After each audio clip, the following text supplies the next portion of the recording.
Hola a todos y bienvenidos a otro capítulo de Leer para Viajar. Continuamos con nuestra lectura del libro La Tierra Permanece. Capítulo 4. Llegó a Pulaski Skidway alrededor del mediodía.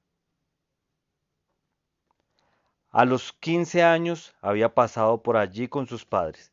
El torrente del tránsito lo había aterrorizado entonces. Los camiones y coches pasaban rugiendo en todas direcciones y enseguida desaparecían rápidamente, hundiéndose en los túneles. Recordó que su padre miraba ansiosamente las señales luminosas y su madre, nerviosa y asustada, daba continuos consejos. Ahora Princesa dormía plácidamente a su lado y ningún coche le cerraba el camino. Vio a lo, a lo lejos las altas torres de los rascacielos, de un gris perla contra el cielo nublado. Había llovido recientemente y el tiempo era fresco. La aparición de los rascacielos lo emocionó de un modo curioso. Entendía ahora por qué había ido a Nueva York. La ciudad era para él el centro del mundo. Lo que había ocurrido en Nueva York debía ser muestra de lo que había ocurrido en otros sitios. Cuando llegó al cruce de Jersey City, se detuvo en medio de la carretera a estudiar las señales. Detrás de él no hubo un repentino chirriar de frenos, ni bocinazos ni insultos de conductores furiosos, ni voces de policías en los altavoces. Por lo menos, pensó ISH, la vida es más tranquila. Muy alto en el cielo, un pájaro, quizás una gaviota, graznó dos veces. El motor ronroneaba en un zumbido de abejas. En el último momento ISH temió entrar en uno de los túneles. Si las aguas los habían invadido, quizás no pudiera salir. Dio media vuelta, cruzó el puente George Washington y llegó a Manhattan. Tendida entre los brazos de sus ríos, la ciudad resistía muchos años. El tiempo no ataca fácilmente la piedra, el ladrillo, el cemento, el asfalto, el vidrio. El agua deja manchas negras, el moho las verdea. En las grietas asoma una brizna, pero solo en la superficie. El viento destroza un vidrio, o se lleva una teja, una pared se inclina con los cimientos carcomidos por la lluvia.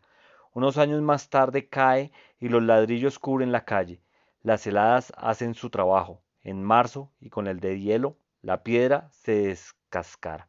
El desgaste es lento. Las aguas de las lluvias corren por los desagües a las cloacas, y si las cloacas se atascan, corren por las calles hasta los ríos. La nieve se amontona en los sitios bajos y las esquinas. Nadie la barre. En la primera, en la primavera se funde y desaparece también en las alcantarillas, lo mismo que en el desierto. Un año es como una hora nocturna, en un siglo como un día. En verdad, la ciudad se parece mucho al desierto. Por el suelo, revestido de cemento y asfalto, las aguas de la lluvia se dividen para alcanzar los ríos. Aquí y allá crece alguna hierba, pero no hay árboles, o vides, o altas gramíneas. Los árboles de las avenidas mueren faltos de cuidados. Los ciervos y conejos evitan las calles desiertas. Hasta las ratas se van. Solo las criaturas aladas encuentran allí refugio. Los pájaros anidan en las altas cornisas. A la mañana y en la noche los murciélagos salen y entran por las ventanas rotas. Si la ciudad resistiera mucho, muchísimo tiempo. Y SH dobló por Broadway con la intención de llegar a Battery, pero en la calle 170 un letrero decía calle cerrada y una flecha apuntaba hacia el este. Nada le impedía pasar, pero esta vez obedeció. Entró en la avenida Ámsterdam y luego siguió hacia el sur. El olor le indicó que el centro médico debía haber sido uno de los últimos puntos de concentración y que la señal desviaba el tránsito. La avenida Ámsterdam estaba desierta. En algún lugar de aquella vasta acumulación de cemento, ladrillos, argamasa, yeso, debía de haber alguien con vida. La catástrofe había sido casi universal, y en el superpoblado Manhattan había hecho seguramente más estragos que en ninguna otra parte. Y porque él llamaba el golpe de gracia, debía de haberse sentido más en una población urbana, Por otra parte, había visto que en todas las ciudades se había salvado a alguien, y lo mismo debía de haber ocurrido entre los millones de Manhattan, pero no se molestó en tocar la bocina. Un individuo aislado no le interesaba. Siguió cruzando calles sin advertir ningún signo de vida. Las nubes se habían dispersado y el sol brillaba en el cenit, pero parecía como si fueran las 3 de la madrugada. En otro tiempo, aún en esa hora, hubiera encontrado a alguien, un policía que hacía su ronda o algún taxi nocturno. Pasó ante un desierto campo de deportes. Había en las calles algún coche estacionado. Recordó que su padre le había mostrado Wall Street en la quietud de una mañana de domingo. El silencio era más abrumador. Cerca del estadio Lewenson, dos perros flacos olfateaban la puerta de un garaje. Más allá, dos palomas alzaron vuelo. Eso fue todo. Siguió adelante, pasó ante el edificio de ladrillos rojos de la Universidad de Columbia y se detuvo frente a la alta catedral. No había sido terminada y así seguía hasta el fin de los días. Bajó del coche, empujó la puerta y entró. Horrorizado pensó un instante que en la nave principal encontraría los cadáveres de miles de fieles, que seguramente se habían reunido allí para pasar en oración sus últimas horas. Pero sus temores eran infundados. Se paseó por las naves laterales y entró en las capillas del ábside donde ingleses, franceses, italianos y otros habitantes de aquella ciudad políglota y bullente venían a visitar a sus santos. El sol atravesaba los vitriales. El recuerdo que guardaba de una lejana visita anterior era bastante fiel. Sintió deseos de arrodillarse ante un altar. No hay ateos en los cráteres de los obuses, recordó. Y ahora el mundo entero era un inmenso cráter. Pero lo que había ocurrido no parecía demostrar que a Dios le interesara mucho la humanidad o sus individuos. Bajó por la nave principal, se detuvo en la puerta y contempló el hermoso interior. Sintió que se le cerraba la garganta. Este era, pues, el fin de las luchas y aspiraciones del hombre. Salió a la calle desierta y se metió otra vez en el coche. En la avenida de la Catedral dobló hacia el este y desdeñando las señales de tránsito entró en el Central Park y tomó el East Drive.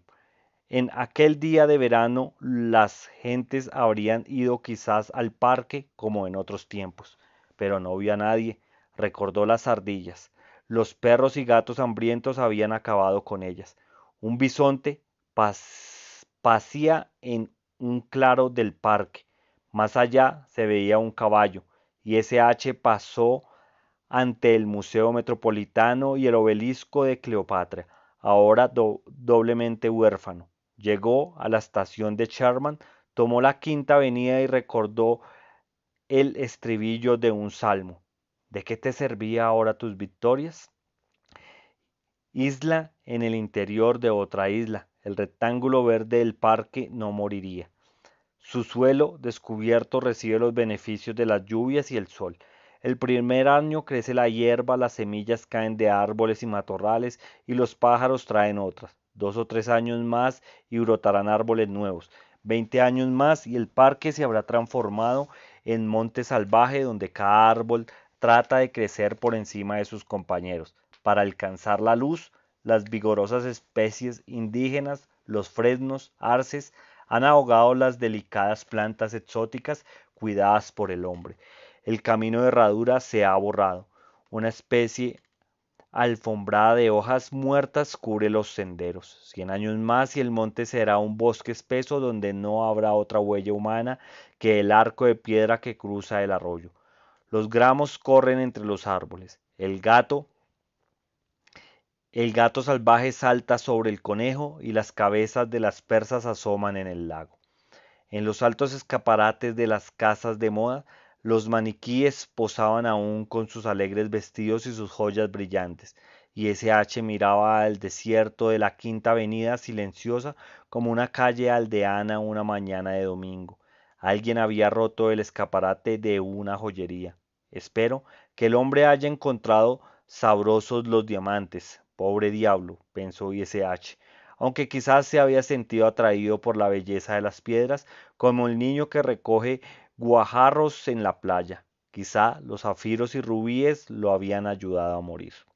Sin embargo, en la Quinta Avenida reinaba en general el orden, y S. H. pensó que la muerte había sido misericordiosa y la Quinta Avenida era un hermoso cadáver. En Rockefeller Center, asustadas por el ruido del motor, alzaron vuelo algunas palomas. A la altura de la calle 42 se detuvo en mitad de la avenida y bajó dejando a Princesa en el auto. La acera de la calle 42 parecía ridículamente ancha. Entró en la estación Grand Central y se detuvo a contemplar la inmensidad de la sala de espera. ¡Oh! Gritó, y con una alegría infantil escuchó el eco que bajaba de la alta bóveda y llenaba la sala desierta. De vuelta en la calle, una puerta giratoria atrajo su atención, la empujó distraídamente y se encontró en el amplio vestíbulo de un hotel con butacas y sofás adosados a los muros. Durante un instante tuvo la idea de acercarse al escritorio y entablar una imaginaria conversación con el empleado. Había telegrafiado desde, bueno, Kansas City sería un buen lugar para reservar una habitación. Sí, y su reserva había sido confirmada. Que eran horas esas excusas. Pero estas fantasías se desvanecieron rápidamente. Tantos cuartos vacíos y el empleado quién sabe dónde, la broma decididamente no era muy divertida. En ese momento advirtió algo. Sobre butacas, sillones, ceniceros y el piso de baldosa había una capa de polvo gris. Poco, poco experto en tareas domésticas no se había fijado antes en el polvo, o quizás había más polvo allí que en otras partes. De un modo u otro el polvo sería desde entonces parte de su vida. Volvió al coche, lo puso en marcha, cruzó la calle 42 y continuó hacia el sur. En los escalones de la biblioteca se había tendido un gato gris con las patas estiradas como imitando los leones de piedra. Más allá entró en Broadway y no se detuvo hasta llegar a Wall Street. Bajó con Princesa y la perra se interesó en un rastro que corría a lo largo de la acera Wall Street. Se paseó por la calle desierta, mirando con atención descubrió que aquí y allí brotaban unas hierbas entre las grietas del arroyo. Recordó que según la tradición familiar, uno de sus antepasados, un colono holandés, había tenido una granja en aquellos parajes. Su padre solía decir en los tiempos difíciles, lástima que no nos quedamos en la isla de Manhattan. Ahora ISH podía recuperar los dominios ancestrales. Nadie se lo disputaría. Aquel desierto de cemento armado, acero y asfalto no era muy atractivo. Cambiaría con gusto la granja de Wall Street por 10 acres en el Valle de Napa o a un rinconcito en Central Park. Regresó al coche y recorrió los pocos kilómetros que le separaban de Battery. Allí bajó golpeando el océano, cerrándole el camino. Quizá en Europa, América del Sur, algunas islas habían grupos de sobrevivientes, pero él no podía saberlo. En aquella misma costa, hacía 300 años había desembarcado sus antepasados holandeses y bien ahora él cerraba el círculo. La estatua de la libertad se alzaba hacia el cielo. Libertad, pensó irónicamente y dice H. Me sobra ahora. La dama de la antorcha no había exigido tanto. Un gran transatlántico había encallado en la playa cerca de la isla del Gobernador, empujando sin duda por la marea. Ahora que las aguas se habían retirado, era una masa enorme curiosamente inclinada. Había dejado Europa en el germen de la enfermedad misteriosa de los flancos y cargados de pasajeros y tripulantes muertos o moribundos habían intentado desesperadamente llegar a puerto, un puerto que no enviaba señales. Ningún remolcador había salido a su encuentro. Quizás no había habido bastantes marineros para echar el ancla, y el capitán agonizante con los ojos nublados había dirigido el barco hacia los bancos de arena. El transatlántico seguiría allí un tiempo. Las olas cubrían de limo el casco y un siglo más tarde, casi invisible, sería una islita coronada de árboles. ISH dio media vuelta, cruzó la orilla sur, recibió en pleno rostro el hedor que venía del hospital Bellevue. Encontró el mismo aire pestilente en los alrededores de la estación Pensilvania y al fin tomó la 11ª avenida hacia el norte. En la Riverside advirtió que el sol se ponía detrás de las chimeneas apagadas de Jersey. Se preguntaba dónde pasaría la noche cuando oyó una voz que llamaba: ¡Aquí! Princesa estalló en furiosos ladridos. ICH frenó y miró hacia atrás. Un hombre salía de un edificio. ICH descendió yendo en su encuentro. Princesa se quedó adentro ladrando. El hombre avanzaba con la mano extendida. Era una figura convencional, de la cabeza a los pies, bien afeitado, con traje de verano y la chaqueta puesta. Ni joven ni viejo, de vientre un poco abultado. Sonreía amablemente, y SH casi esperaba oír la fórmula ritual del comerciante. ¿Qué desea, señor? Me llamo Abraham, respondió el hombre. 1000 Abrams. Y CH acertó apenas a mascullar su propio nombre. Casi lo había olvidado. Hechas las presentaciones, 1000 Abraham lo hizo entrar en la casa y lo llevó a unas agradables habitaciones del segundo piso. Una rubia de unos 40 años, bien vestida, casi elegante, estaba sentada junto a una mesa de cóctel con una coctelera al alcance de la mano. Le presento a la señora, empezó a decir Abrams, y SH comprendió enseguida el porqué del titubeo. La catástrofe debería haber dejado con vida a muy pocas parejas y desde entonces no había habido oportunidad para ceremonias matrimoniales. 1000 Abrahams tenía bastantes prejuicios como para que eso lo turbara. La mujer dedicó a ICH una sonrisa que desconcertó aún más a Milk. Llámame Ann, dijo. ¿Quiere tomar algo? Martinis calientes. No puedo ofrecerle otra cosa, ni pizca de hielo en toda Nueva York. A su modo, la mujer era tan típicamente neoyorquina como Mil. Se lo repito continuamente, dijo Mil. No bebas eso. El martini caliente es un veneno. ¿Pasar todo el verano en Nueva York sin una pizca de hielo? Se quejó Ann. Parecía no obstante que a pesar de su desagrado había consumido ya varios martinis calientes. Le ofreceré algo mejor, declaró Milk. Abrió un armario y exhibió un estante con botellas de amontillado coñac napolés y selectos licores. Estos no necesitan hielo, comentó. Mill era evidentemente un buen catador. A la hora de la cena abrió una botella de Chateau Margauns. El Chateau Margauns exigía algo más que carne en conserva, pero el vino corría libremente e ICH se hundió en una ligera y feliz embriaguez.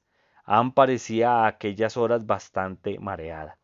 La velada pasó agradablemente, los tres jugaron al bridge a la luz de unas velas, bebieron licores, escucharon discos en un fonógrafo portátil que no necesitaba de energía eléctrica, cambiaron las frases comunes de tres personas reunidas en una mesa de juego. Ese disco chirría. No he hecho aún una baza. ¿Tomaría otra copa? La comedia estaba bien interpretada. Nadie insinuaba que detrás de los vidrios no hubiese un mundo. Se jugaba a las cartas a la luz de las velas porque era más divertido. No había recuerdos ni alusiones inconvenientes, y SH comprendía que así era mejor. La gente normal y Mill y Ann eran ciertamente normales. No se interesaban mucho en el lejano pasado o el lejano futuro. Vivían sobre todo el presente, pero algunas observaciones fortuitas en las pausas del juego informaron suficientemente a ISH. Milk había sido propietario de una pequeña joyería. Ann había estado casada con un tal Harry y había tenido bastante dinero como para venerar a orillas del Manie. Solo había trabajado una vez, vendiendo perfumes en una tienda de lujo en Navidad. Ahora compartía una morada que en otro tiempo hubiese sido demasiado suntuosa para los recursos de Milk. La electricidad había faltado bruscamente, pues las dínamos de Nueva York eran de vapor, pero el servicio de agua corriente seguía funcionando y no había problema sanitario. La pareja vivía en Riverside, como unos náufragos en una isla desierta, pacíficos habitantes de Nueva York. No había tenido nunca un auto y no sabía conducir. Un automóvil era para ellos un enigma. Con la desesperación de los transportes públicos solo podrían contar con sus propias piernas y no habían sido nunca aficionados a las largas caminatas. El límite, este era para ellos Broadway, con tiendas donde abundaban los comestibles y los vinos finos. Al oeste corría el río. Un radio de 5 kilómetros bastaba para sus paseos. Eso era todo su mundo. En este estrecho dominio no había, creían, otros seres vivos. Del resto de la ciudad sabían tanto como dice H. La orilla izquierda estaba tan lejos como Filadelfia. Brooklyn era una región tan fabulosa como Arabia. De cuando en cuando escuchaban unos autos que cruzaban la avenida y alguna vez veían alguno, pero no se acercaban. La soledad y el desamparo los inclinaba a la desconfianza y temían a los posibles malhechores. Pero al fin la soledad empezaba a pesarme, explicó Mil, no sin cierta turbación. Y usted no corría, vi que iba solo, me pareció simpático y además la matrícula de su coche decía que no era de Nueva York. Y ese H abrió la boca para ofrecerle el revólver y se contuvo. Las armas de fuego podían resolver dificultades, pero también crearlas. Mil probablemente no había disparado un arma en su vida. En cuanto a Anne, era una de esas mujeres nerviosas que con un revólver en la mano pueden ser tan peligrosas para los amigos como para los enemigos. Sin cine, ni radio, ni el espectáculo de una ciudad ni nomada, Mil y Ann no parecían sin embargo muy aburridos. Jugaban interminablemente a las cartas por sus sumas astronómicas, y Ann debía ahora a Mil varios millones de dólares. Ponían discos durante horas, jazz, folclore, música de baile, y en el ronco fonógrafo leían innumerables novelas policiales que sacaban de las bibliotecas circundantes de Broadway y que dejaban en cualquier lugar de la casa. Y advirtió ese H, se atraían físicamente. Pero, aunque no se aburrían, tampoco sentían el placer de vivir. Era una existencia sin sentido. Iban de un lado a otro como estupizados. Habían perdido toda esperanza. Nueva York, su mundo, había muerto y no lo verían vivo otra vez. No mostraron ningún interés cuando ese H quiso hablarles del resto del país. Si Roma parece, parece el mundo. A la mañana siguiente, Anne se desayunó con otro martini y lamentó nuevamente la falta de hielo. Ella y Mil le pidieron a ese H que no se fuera enseguida, hasta le suplicaron que se quedara para siempre. En algún lugar de Nueva York encontraría sin duda a una muchacha que los acompañaría a jugar el bridge, y ese H no había encontrado desde la catástrofe gente más simpática. Sin embargo, no tenía ningún deseo de compartir su destino, ni siquiera con una compañera para jugar el bridge y otras cosas. No había decidido volver al oeste. Pero cuando se puso en marcha y la pareja lo despidió desde la puerta, sintió deseos de quedarse un tiempo. Mil y Ann le inspiraban a la vez simpatía y piedad. No querían pensar que sería de ellos cuando llegaría el invierno y la nieve cubriera las hondonadas entre los edificios, y el viento del norte aullara en el desfiladero de Broadway. No habría calefacción central en los próximos inviernos en Nueva York, pero habría en cambio muchísimo hielo, y Ann podría enfriar sus martines. Y CH dudaba que la pareja soportase los rigores invernales. Aunque transformaran los muebles en leña, estaban a merced de cualquier accidente o una pulmonía. Eran como los perros de aguas o los pequineses que en otro tiempo habían abundado por las calles, pero al extremo de una cadena, los ciudadanos Mill y Ann no sobrevivirían a la ciudad. Pagarían el precio que la naturaleza exige siempre a los organismos demasiado especializados. Mill y Ann, el joyero y la vendedora de perfumes, eran incapaces de adaptarse a nuevas condiciones de existencia. En cambio, aquellos negros de Arkansas habían redescubierto casi sin esfuerzo la vida primitiva. La avenida describía una curva, e ICH sintió que aunque volviera la cabeza ya no los vería. Se le humedecieron los ojos. Adiós, Mil y Ann. Bueno amigos, hasta aquí el capítulo 4. Recuerden compartir los audios y darle me gusta. Con eso pues me apoyan y podré continuar leyendo más libros para llegarle a más personas. Gracias y hasta la próxima.